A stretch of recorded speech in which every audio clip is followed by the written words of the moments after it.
सभी साक्षरता कर्मियों को गिरधर दास की तरफ से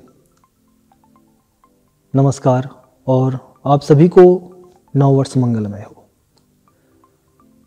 सभी साक्षरता कर्मी आज ये जानना चाहते होंगे कि अभी विगत समय में जो 4 जनवरी को दिल्ली के जंतर मंतर पे धरना प्रदर्शन का आयोजन किया गया था, उसका क्या हुआ। तो उस संदर्भ में ही मैं एक सही खबर लाने की कोशिश करना चाह रहा हूं और इसी के संदर्भ में मैंने वीडियो बनाया है। मैं यह कहना चाहूँगा कि अभी हाल ही में मोनू पंडित जी, जो कि हमारे जो साक्षरता कर्मी संघ है उसके राष्ट्रीय उपाध्यक्ष हैं, उनके द्वारा यह बताया गया कि जो सरकार है वो पुनः प्रेरकों का जो नवीनीकरण है वो 2 साल के लिए करने जा रही है। ठीक है, हो सकता है कि 2 साल के लिए जो नवीनीकरण है उनका होने वाला हो, लेकिन अगर आप ही सपोज करिए कि 2 साल के लिए अगर नवीनीकरण हो जाता है तो 2 साल नवीनीकरण होने के बाद ये आपका 18 चल रहा है, 2020 तक होगा।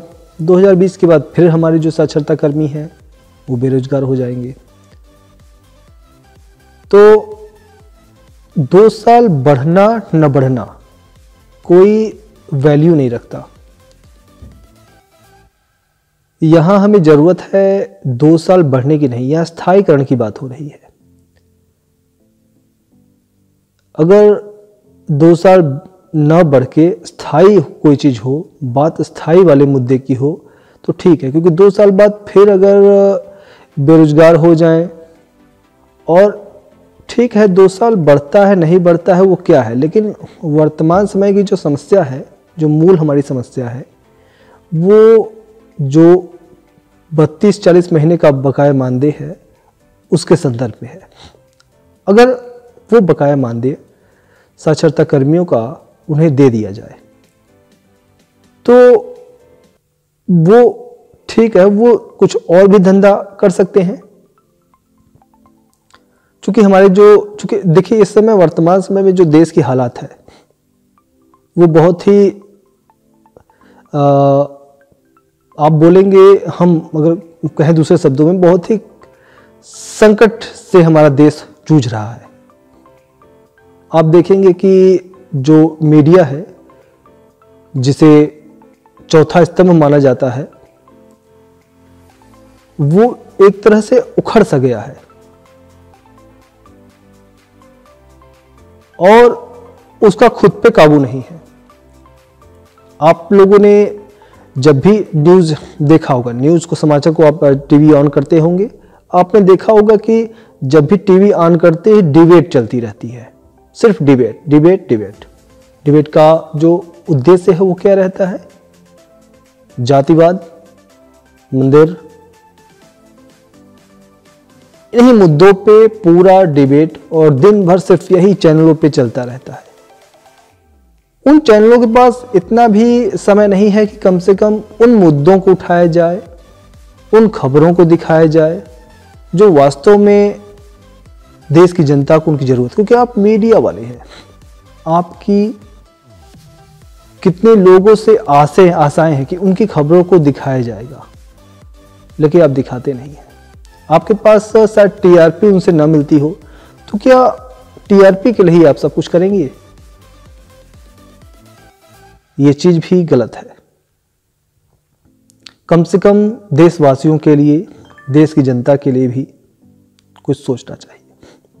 क्योंकि अगर मीडिया इस बात पे फोकस की होती, देखिए 30 महीने का जो बकाया मानदेय साक्षरता, और साक्षरता कर्मियों की ही बात नहीं है, कितने ऐसे विभाग हैं, कितने ऐसे डिपार्ट हैं, कर्मचारी उनके हैं जो साझेदार पे काम कर रहे हैं, उनका वेतन मिलता है नहीं मिलता है, रुका रहता है। बहुत लोग का ऐसे ही पड़ा हुआ है, अरबों खरबों रुपए ऐसे ही पड़े हुए हैं, उन्हें नहीं दिए जा रहे। उनका बकाया मानदेय जो उनकी मेहनत की कमाई है वो रुकी हुई है। और सरकार आज विकास की बात करती है, सबका साथ सबका विकास। क्या यही विकास है? इसी को विकास बोलते हैं कि किसी के घर चूल्हा नहीं जल रहा है।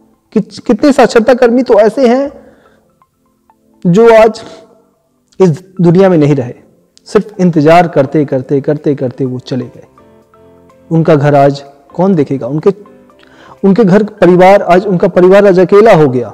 उनके बच्चे आज अनाथ हो गए, उनके सुनने वाले कोई नहीं है। ये सुन के, ये जब मैं ये देखता हूं, सोचता हूं, मुझे आंखों से आंसू तक आ जाते हैं कि ये क्या हो रहा है हमारे देश में।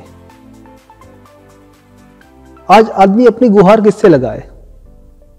गुहार लगाने भी जाते हैं तो कोई सुनने वाला नहीं। यहां किया हुआ पैसा नहीं मिल रहा है।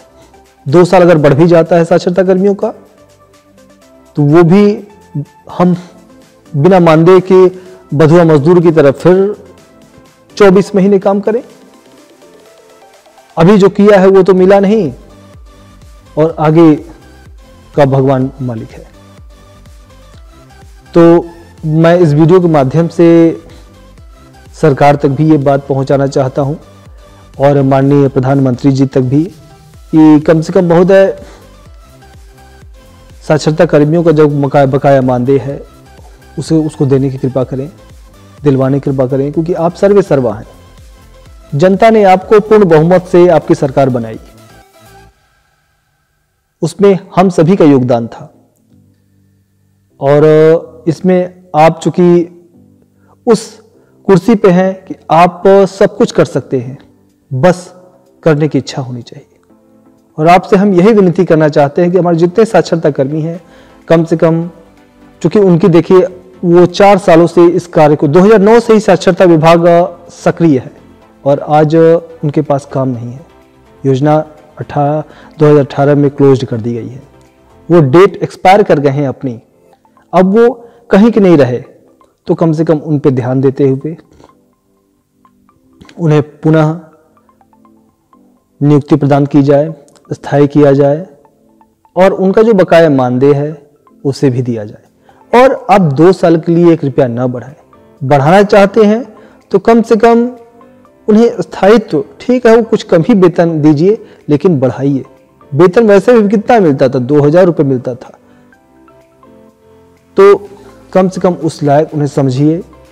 वो देश की वो भी कहीं ना कहीं वो देश के नागरिक ही हैं, वो आप ही के संरक्षण में रह रहे हैं, और अगर उनकी इस दीनहीन दशा को आप नहीं देखेंगे तो फिर कौन देखेगा? तो आपसे महोदय यह विनम्र निवेदन है कि कम से कम आप उनकी इस दशा को सुधारने का कष्ट करें। हमारे साथ समस्त साक्षरता कर्मी आपके अत्यंत आभारी रहेंगे। धरना प्रदर्शन करना किसी का शौक नहीं होता कि धरना प्रदर्शन करेंगे तभी होगा। व्यक्ति बहुत ही मजबूरी होती है तभी धरना करने के लिए बाध्य होता है। तो इन सब चीजों से आप उन्हें मुक्त करें, और उनके बड़े गार्जियन बनकर मार्गदर्शन करें और उनके कष्टों का निवारण करें।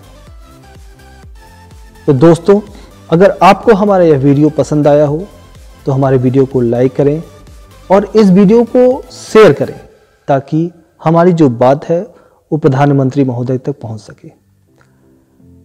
क्योंकि वो उस कुर्सी पर बैठे हैं कि वो हमारी समस्त समस्याओं का निवारण कर सकते हैं। और हमारा, अगर आपको यह चैनल पसंद आया हो तो इसे सब्सक्राइब भी किया करें, ताकि मैं आपके लिए लड़ रहा हूं और आपके लिए पूरी कोशिश करता हूं कि आपके हक में कोई न कोई फैसला, और अच्छा फैसला आपके हित में आए, और जो आपका बकाया मानदेय है वो भी जल्द से जल्द मिले। धन्यवाद। नमस्कार। जय हिंद, जय भारत।